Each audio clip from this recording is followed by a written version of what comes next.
ይሄንን ቪዲዮ ይዩት።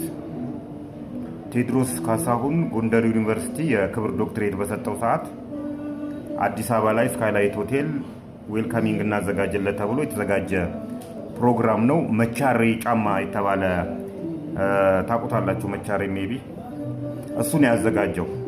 ግን ይሄ ፕሮግራም ከፍተኛ ውስጠ ወይራ ያለበት ፕሮግራም ነው። ከጀርባ እንደምታዩት ሄሎ ታክሲ አለ። ይሄንን ፕሮግራም ሙሉ ለሙሉ ያዘጋጁት ሄሎ ታክሲ ነው። 1 ሚሊዮን ብር የተከፈለው ከሄሎ ታክሲ ላይ ወጪ ተደርጎ ነው። ስካይላይት ሆቴል ነበረ የተዘጋጀ ፕሮግራም። እንግዲህ እዚህ ፕሮግራም ላይ እንደምታዩት አርቲስቶቹን እንዳለዋቸው ራሱ ዳንኤል ዮሐንስም አለ፣ እነ መንሱር ጀማል አሉ፣ የተለያዩ አሁን እስር ቤት ያሉ ሰዎች አሉ። ይሄ ፕሮግራም እንግዲህ ለቴዎድሮስ ካሳሁን የተዘጋጀ ነው ብያችኋለሁ። ሄሎ ታክሲ ደግሞ አራውንድ 600 ሚሊዮን ብር አካባቢ ከህዝብ ላይ ይዞ ጠፍቶ ተመልሶ ፊንቴክን የመሰረተ ነው። ይሄንን ስንተነትነው እነዚህ አርቲስቶች አሁን የተያዙ አርቲስቶች ምን ይላሉ?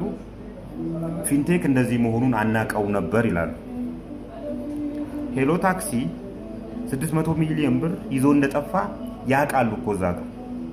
ግንኙነታቸው ከዳንኤል ዮሐንስ ጋር ግንኙነታቸው በፊንቴክ አይደለም፣ በሄሎ ታክሲ ነው። ሄሎ ታክሲ ላይም አብረው ስቴክሆልደር ሆነው ሲሰሩ ነበረ። ስለዚህ ዳንኤል ዮሐንስ ያን 600 ሚሊዮን ብር ይዞ መጥፋቱን እያወቁ ፊንቴክ ኢንቨስትመንት የሱ መሆኑን እያወቁ አሁን ላይ ሳናቅ ነው ወደዚህ ጉዳይ የገባ ነው ማለት አይቻልም። ያውቁታል። ነገሮች